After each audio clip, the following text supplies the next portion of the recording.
Greetings, friends around the world. My name is Alexander Sashavelic. This is the Bible News Prophecy Program.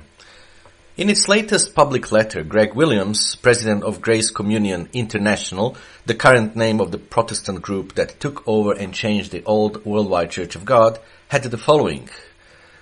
That was written in July 20th, 2002, of this current year. During Easter season, we studied John 17 and explored the prayer of Jesus that he prayed for the disciples and us. How amazing for Jesus to include and believe all believers in his prayer, and even more amazing to include us in his life and love. The essence of the prayer is that all of them may be one Father, just as you and are in me and I am in you. Paul says this: make every effort to keep the unity of the Spirit through the bond of peace, Ephesians chapter 4 verse 3. The oneness, the unity that Jesus prayed for us is produced through the presence and power of the Spirit. It is a gift for us to receive and then for us to pass along. Well, Grace Communion International, dear friends, that was the quote from that latest from latest letter that their president has written. Well, Grace Communion International indeed has a false and unbiblical vision of Christian unity. By discussing Easter in this context, Greg Williams reminded me and reminded all of us that one of the reasons the world celebrates Easter, which was supposed to be Passover, on a Sunday as a Christian, so-called Christian holiday, is because the sun-worshipping Emperor Constantine wanted his version of unity, under quotation mark, above the Bible.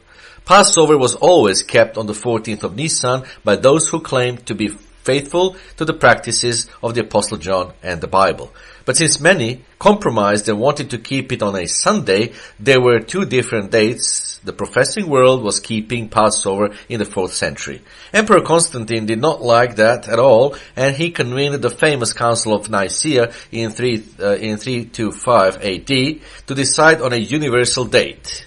So the emperor convened the council of 318 bishops in the city of Nicaea. They passed certain ecclesiastical canons, added the councils besides, and at the same time decreed in regard to the Passover that there must be one unanimous concord on the celebration of God's holy and supremely excellent day, for it was variously observed by people.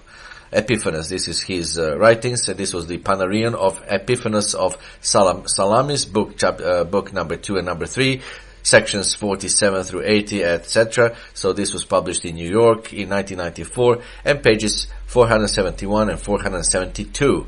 A Sunday, this article also says, a Sunday date was selected instead of Nisan 14th, which can fall on any day of the week. Now notice what Constantine declared about this. Constantine, who is supposedly the first Roman emperor, but he is actually he was a pagan until the end of his life. And I'm quoting now from Theodoret of Cyrus, Ecclesiastical History, Book 1, Chapter 9. And this is excerpted from Nicene and Post-Nicene Fathers, 2nd Series, Volume 3, edited by Philip Schaff and Henry Weiss, American edition, 1892. And this is online edition, copyright 2005 by K. Knight. So, here is what Constantine actually declared about this. The commemoration of the most sacred Paschal feast being then debated, it was unanimously decided that it would be well that it should be everywhere celebrated upon the same day.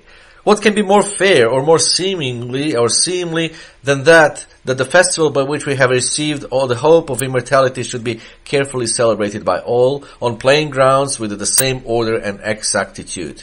It was in the first place declared improper to follow the custom of the Jews in the celebration of this holy festival, because their hands having been stained with crime, the minds of these wretched men are necessarily blinded. By rejecting their custom, we established and handed down to succeeding ages one which is more reasonable, and which has been observed ever since the day of our Lord's suffering.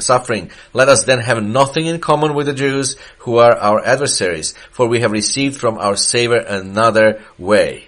Actually, friends around the world, the Savior observed Passover on the 14th of Nisan. It is those who reject the ways of our Savior, who accept the decision of the Roman Emperor over the Bible, who do not observe it then, meaning that they actually follow the Roman Emperor and not the Bible.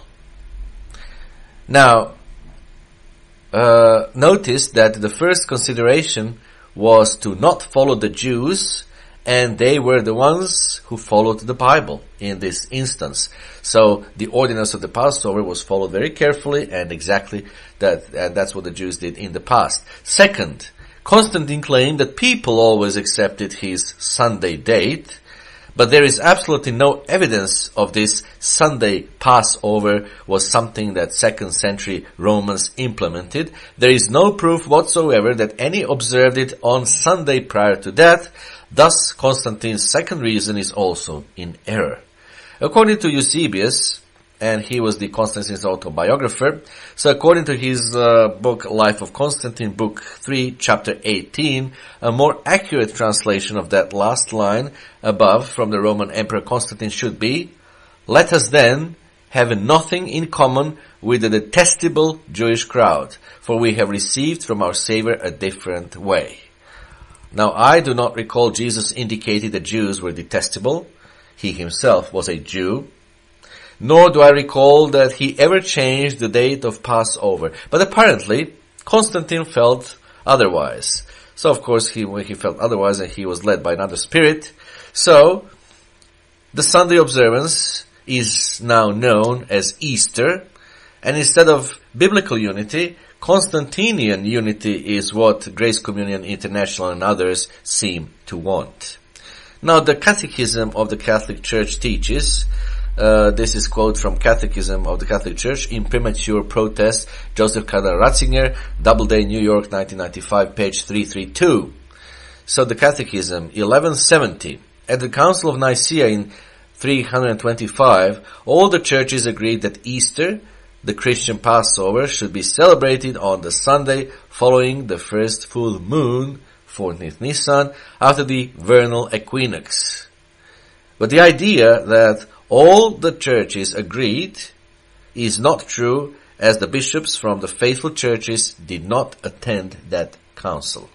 Notice what the Roman Catholic priest and historian Bellarmino Bagatti wrote. Here is the quote from his work, and it is quoted in, of course, translated by Eugene Hoad, Bagatti Bellarmino, The Church from the Gentiles in Palestine, and this was published in 1971, Franciscan Printing Press, Jerusalem, pages 47 and 48. So, Bellarmino Bagatti, this is what he writes.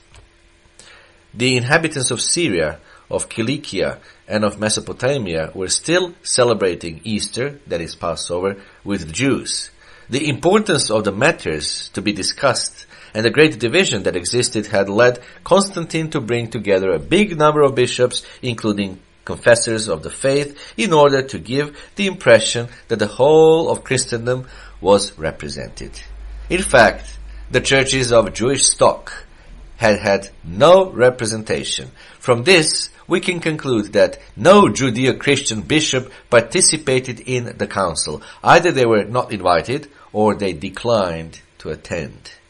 And so the capitulars had a free hand to establish norms for certain practices without meeting opposition or hearing other viewpoints. Once the road was open, future councils would continue on these lines, thus deepening the breach between the Christians of two stocks.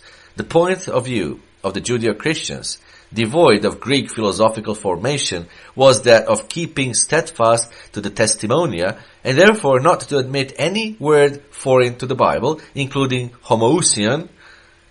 That was a quote from Bagatti, Bellarmino Bagatti. So not every church was represented, nor did everyone accept the decree of the sun-worshipping emperor, as the Roman Catholics supporting Epiphanes noted a few decades after the council.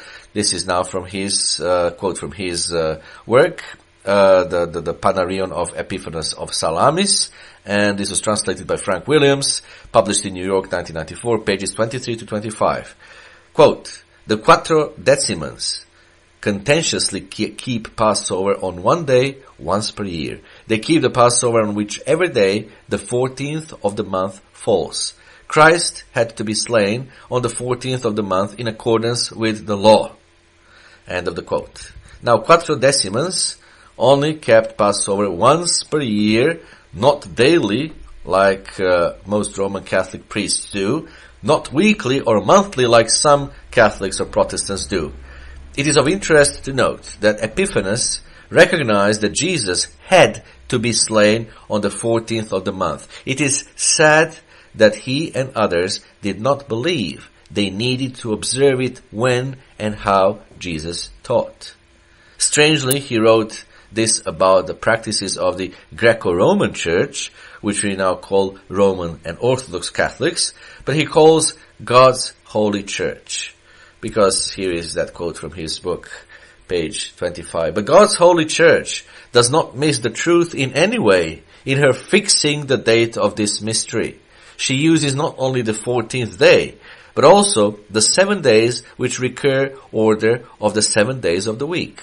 And she uses not only the 14th day of the lunar month, but the course of the sun as well, to keep us from observing 2 Passovers in 1 year and not even one in another. We observe the 14th day then, but we wait until after the equinox and bring the end of our full observance to the sacred Lord's Day.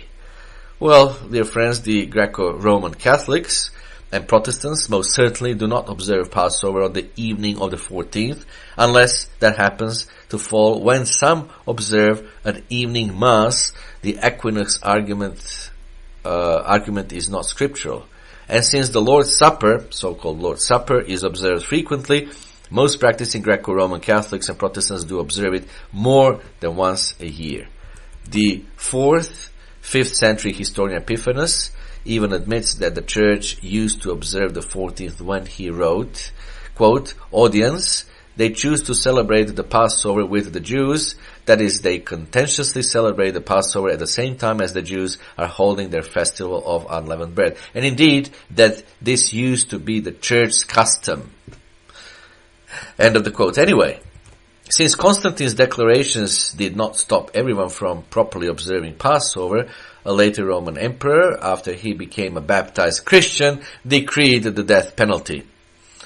This is Edicts of Theodosius against the heretics, AD 380 and 394. I decreed that by the death of the offender and the same capital punishment was inflicted on the audience or quattrodecimus who should dare to perpetrate the atrocious crime of celebrating on an improper day the festival. This is quoted in the book Decline and Fall of the Roman Empire by Edward Gibbons, volume 3, chapter 27, and this was written about 1776 and 1788. From this very emperor, we can read that the various enactments against heretics are contained in the Code of Theodosius, and he lists various names of those heretics. And to the reign of Theodosius belonged the glory, says Edward Gibbon, the glory or the infamy of establishing inquisitors of faith who seem to have been specially enjoined to look after the crime of the quattrodecimus. Now, this was given to us in the Smith's Dictionary of Greek and Roman Biography and Mythology. It was published in 2008. This is page 1064. So, is killing those that follow the example of Jesus and John to observe the Passover on the 14th instead of Sunday a sign of a true Christian leader or a sign of a supporter of Antichrist? Well, notice that the office of the inquisitors was actually first formed to deal with people who kept Passover on the original biblical date. Did you know that the date of Passover was considered to be that important? Well, Greg Williams wrote of the bond of peace, but those who endorsed a Sunday Passover, which he and others often call Easter, became murderers. The Roman Catholic and Orthodox Saint John Chrysostom preached in 387 AD. He preached against those supposed heretics who keep the feast of the Passover and the laws, and you will not be able to keep the Passover in any of the cities which the Lord your God gives you. That's he said, and you can find his railings against the Christians keeping the Passover in Antioch, where he served as a bishop. So we have not changed. The reality is that Grace Communion International is focused on being and appearing to be Protestant to the world. They want unity with the world. And this is certainly not Christian unity based on the Bible. My name is Alexander Sashavelis. This is Bible News Prophecy Program. Until next time, goodbye, friends.